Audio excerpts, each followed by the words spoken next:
Hello Sloppers, Mr. E here, reporting live for Sloptide News Network, your most trusted source for all things Darktide and Slop. Today we are looking at hotfix number 74, patch 1.8.6 for Darktide, and there are some good fixes in here. This is truly a bug-fixing hot patch, bug-fixing hotfix, whatever you want to call it. Most of these issues are something that I had encountered at one time or another, and I'm really hoping that there's some more that they're working on in the background. I'm going to talk about that a little bit later on, but let's first go ahead and plug into this. And remember, subscribe to the channel if you have not yet. We have a goal of reaching 40k subscribers before the end of the year. Let's go.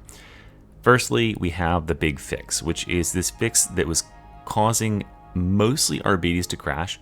If you've been playing Arbites over the past week and you had no idea what was going on, but you're randomly crashing a desktop, what was happening was your HUD bar that has all the buffs on it at the bottom of the screen typically was exceeding a certain maximum count. Once it goes into overflow territory, I believe the number was somewhere in like the 35 to 40 range, then it would cause the game to crash the desktop. And that was happening disproportionately to Arbites. It could happen with all classes, but most classes do not have access to that many buffs. But Arbites has several talents that occur as buffs, and then he has several talents that also can stack multiple times, have multiple instances of the same buff on the bar. So he could very easily exceed it. I think veterans were also vulnerable to this with certain setups, but it's nice that they realized that was an issue very early on last week, and then they said they would be pushing the patch for it this week. So here we are. They are also fixing a crash when opening the mission terminal, a crash when you're dodging while carrying a luggable. That's interesting, when you're carrying the vacuum capsule. I have not seen that yet, but I'd love to hear from someone in the comments that has. Fixed a sync issue that blocks some players from joining the Morningstar. I wonder, and I'm really hoping, I wish they would put these in more like colloquial terms. I wonder if this is talking about the infinite loading bug where you'll be with a group of people, you'll be coming back to the Morningstar, everyone else is clearly in the Morningstar, and then you just never load in because it can't seem to find where to put you and you just have to Alt F4. If that's what they're talking about here, that would be a great bug to have fixed. They are reducing memory usage in the Morningstar, which should lead to reduced crashes on PlayStation.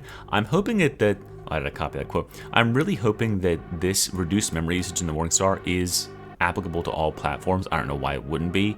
I experienced some really big memory leaks and clear like bloating of my RAM, my cache when I'm in the Morningstar for whatever reason. So hopefully they're starting to fix some of those issues. We also got a rework on how particle destruction works to avoid a set of common crashes. Maximum packet size has been reduced to improve network stability under poor network conditions, so probably like less rubber banding around since it's sending smaller packets of data more frequently. And then solve the case in which the game could lose access to data services during a gameplay session. Now, again, another instance where I wish they would speak more colloquially, like more commonly.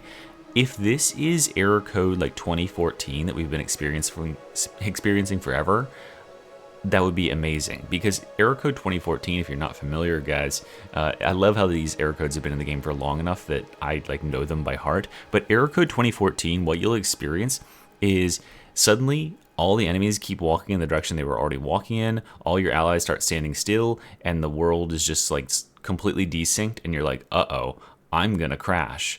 And then in like 5 seconds or so, it'll gray screen and then it'll put you back to character selection. And it immediately prompts you, do you want to reconnect to the game? And you can reconnect right to the game. It only takes like 20 seconds, but for some reason the game just shits itself and it's like, oh wait, I missed one packet of information. Time to just completely shit the bed and throw my hands up in the air and say, oh, no way I can recover from this, and then kick them out of the game. And you have to resync to get back in line with those data services. So I wonder if that's the bug that's been fixed. I really hope it is. Cosmetic fix, this one for once, not an actual fix to cosmetics, but instead an animation fix. The hanging off of a ledge rescue animation was playing too quickly. Really glad they fixed this, because when you rescued people in Vermintide 2, whether you picked them up off the ground or rescued them from being dead or off of a ledge, it would make a bing noise to let you know that you successfully did it. This game does not have that, and the progress bar is deceptive. If it looks full, it's not full. You should always hold that button down until you see the player's health bar fill up or their like captured state change on the bottom of the screen, because you can cancel these things early. And for this hanging animation, it was really egregious. Like the animation would play out and you would just be left standing there doing no animation. And so if you were in a stressful situation, you would assume, oh, I did it, and you would cancel it a little bit early because you'd think like, oh, I'm gonna cancel it as soon as the animation ends. So glad they're fixing that. I would love to see some more fixes to these the timings on those rescues. Then finally, we need to talk about the Havoc campaign. The Havoc campaign is rotating every 3 weeks. They're going to be rotating these guys, so we are getting a incoming pool of 2 of the, what are these called, throne side maps. These are 2 of my favorite maps. I think they're beautiful. Enclave of Barros is, I think this is a middle difficulty map. Personally, I don't think it's all that bad. That could be a good one to. That's an enjoyable game. Complex 154/2F. I love this stupid name. This thing is hard. This map is very, very difficult in my approximation. There's, well, not that hard, but I mean, this map has one hard area, the mid event on this one. Both of these though don't really exceed any like threshold where I'm like, oh my god, these are not chasm. What is it? Chasm Logistratum. Like these are not that level of difficulty. However, we are losing Archive and Sycorax 07 free 40 runs. 07 Archive and Sycorax, easiest map in the game, and Hab Draco, which is another map that I used to think was pretty easy, but especially with Havoc conditions, it is quite like difficult. It's like middle difficult. For mutators, we're losing the blight spread, so no more need to guaranteed run a zealot with corruption removal in every single comp. That's really nice. And cranial corruption is being added. Cranial corruption, if you don't remember, guys, is this parasite that's on the enemy's head. They have a big like horn sticking out of their head, and what this does is it makes them, if they get killed by a ranged headshot, it'll make them explode and knock down enemies around them and knock away your allies. But more importantly, it makes those enemies immune to crowd control effects. So your choruses, your shouts, whatever it is, they're just going to continue shooting you through it. And this can be a very, very dangerous modifier, because Reapers and Gunners and stuff will just continue doing their thing. When you think they're supposed to be suppressed, they won't be. So yeah, be on the lookout for that. But honestly, cranial corruption isn't that bad of an effect, all things considered.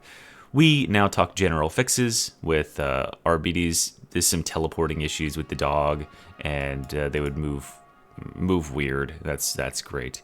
Okay, and yeah, so that's the hot fix, guys. There's one more issue, and I kind of want to put this out there to my community and see if anyone else has had this issue.